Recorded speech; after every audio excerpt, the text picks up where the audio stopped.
Assalamualaikum teman-teman, saya Randy Adha, Sekilas IT. Kali ini saya mau rakit PC lagi. Cuman difokusinnya tuh ke performa main game. Jadi budget untuk GPU-nya dibuat lebih besar ya, supaya bisa angkat FPS game jauh lebih besar gitu ya. Tapi prosesnya juga ini juga nggak jadul-jadul amat, tapi harganya yang murmer. Core i3 10100F. PGA-nya apa? Ya lanjut dulu aja ya. Di sini rakitan PC ini tuh menarik karena casingnya. Nah ini udah ada digitalnya ya. Ini tuh NYK FC9 Batric Digital. Ada plus minusnya sih si casing ini. Oke, dari plusnya dulu ya. Pertama, desainnya ini tuh beda dari yang lain teman-teman. Dia punya ruangan khusus di belakang. Ini ya, untuk kabel manajemen. Semua perkabelan langsung terlihat di sana. Hanya buka sedikit kopernya aja. Terus modenya ini magnetik ya. Bongkar pasang jadi lebih simpel. Bahan si casing ini keseluruhan 0,6 SPCC. Jadi nggak terlalu nyempreng-nyempreng amat ya untuk ukuran kelas ATX. Panjang 340 mm, lebar 190 mm dan tingginya 443 mm. Lalu tampak depan, nah ini ada digitalnya ya. Showingnya tuh lengkap, mulai dari suhu CPU, GPU, RVN, fan CPU juga kelihatan di sini. Desainnya tuh memang dikhususkan untuk Nemesis, makanya digitalnya juga ada Nemesis ya di paling kiri itu ya. Tampak berwibawa, kelihatannya tuh premium. Kita lihat ke bagian depan, ini menurut saya sih cukup lengkap ya untuk casing 500 ribuan. Ada tombol power, tombol reset, jack combo audio, USB 2.0, USB 3.0 dan ada USB Type-C-nya. Mantap banget. Mau dipajang di kamar, nah, ada setup meja gaming cocok. Di kantor juga ya nggak jadi masalah, masuk-masuk aja ya. Terus untuk instalasi power supply gampang banget, tinggal masukkan di arah sini. Ini luas banget ya, jadi si power supply itu banyak udara segar nantinya ya, nggak akan kepanasan. Nah itu sih salah satu plusnya yang baru kelihatan. Tapi minusnya apa? Nah sebetulnya ini bukan minus sih, hanya saja kepenyesuaian yang belum terbiasa. Ketika instalasi komponen, perhatikan dulu perkabelannya. Misalkan mau pasang motherboard nih ya, kabel power CPU-nya menurut saya sih harus dipasang lebih dulu ya, karena kalau dipasang terakhir agak sulit karena nah side ininya tuh kan nggak bisa dibuka, nanti bakalan agak susah nyoloknya ya. Lalu pasang mounting cooler, ini harus di awal dulu sebelum nempel ke si casing motherboardnya ya. Kalau misalkan mobile-nya udah nempel, nanti mau pasang mounting nggak bisa, harus dicabut dulu lagi ya si motherboardnya, jadi kan ribet. Nah ini sebetulnya kalau misalkan kita udah terbiasa atau yang bisa nebak-nebak, oh ini nggak bisa dibuka pinggirnya, ya udah berarti pasang dulu kabel CPU, terus pasang dulu mountingnya. Nah seperti itu sih sebetulnya bukan minus ya, cuman penyesuaian aja. Selebihnya mah ya oke-oke aja ya. Instalasi motherboard jadi gampang, terus pasang GPU gampang, pasang fan juga di atas gampang, semuanya gampang ya. Nah harganya ini 550 ribuan ketika saya lihat di e-commerce. Nanti kalian bisa cek aja, linknya saya akan simpen di deskripsi. Tapi belum termasuk 3 fan ya, 1, 2, 3. Ini beli terpisah. Fan-nya juga ini saya sekalian aja beli dari NYK, ini ARGB ya, desainnya modern ya, untuk bantu airflow nantinya ya ketika full load, karena kan si GPU ini pastinya kebanyakan full load untuk dipakai main game. Nanti kita setting ultra atau ultimate ya, supaya terkuras performa si RTX 2060 6GB nya. Wah jadi udah ketahuan ya, pakai RTX 2060 yang 6GB 160 watt untuk TDP-nya. Nanti si GPU-nya ini apakah kedinginan atau kepanasan ketika kita pasang cuman hanya 3 fan tambahan. Terus si GPU-nya ini saya belinya second ya, bukan yang baru, jadi harganya bisa minimalis. Lanjut untuk komponen yang lainnya. Motherboard saya pakai H510M, ini yang murmer aja ya. Terus memori RAM, ini karena memori RAM tuh lagi mahal ya. Rencananya mau 2x8GB, tapi harganya mahal banget gitu. Ya udahlah ya, saya cari yang 16GB satu keping aja. Kebetulan ininya dapatnya di e-commerce yang harganya masih masuk akal gitu ya. Terus size-nya juga 16GB. Jadi kalau misalkan nanti mau upgrade ya tinggal beli 16GB satu keping lagi gitu ya. Jadi totalnya bisa lebih besar, 32GB.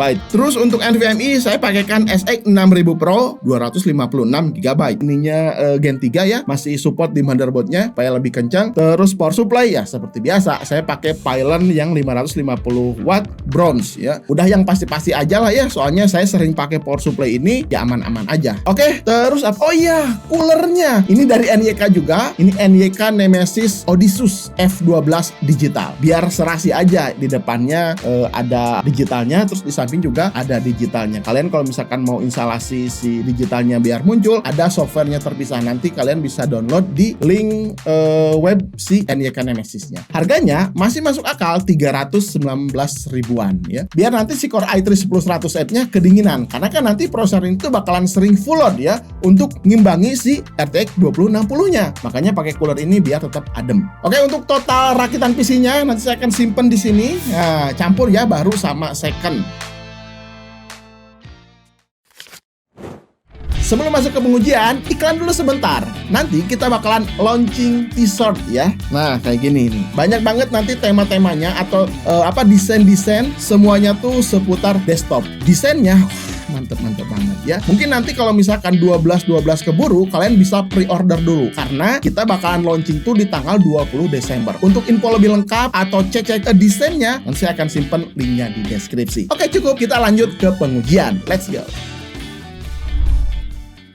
Oke, kita masuk ke pengujian game. Game pertama, Delta Force 1080p Ultimate. Game ini saat war tuh banyak ledakan, efek dari senjata, asap, sehingga load GPU bisa nyentuh 80-90% dengan power up to 150 wattan. Suhunya masih kalem ternyata, 75 derajat Celcius aja.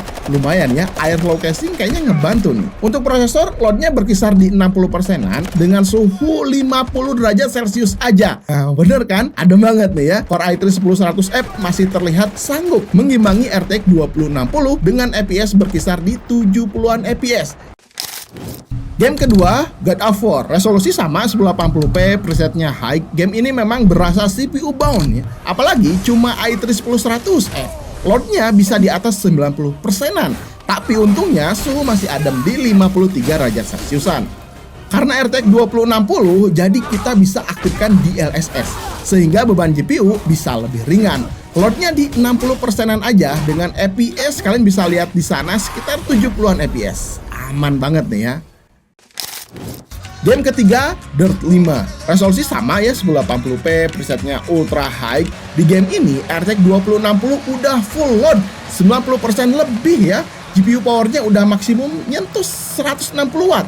Tapi suhu kalem ya, masih 76 derajat Celciusan. Masih anteng lah segini mah.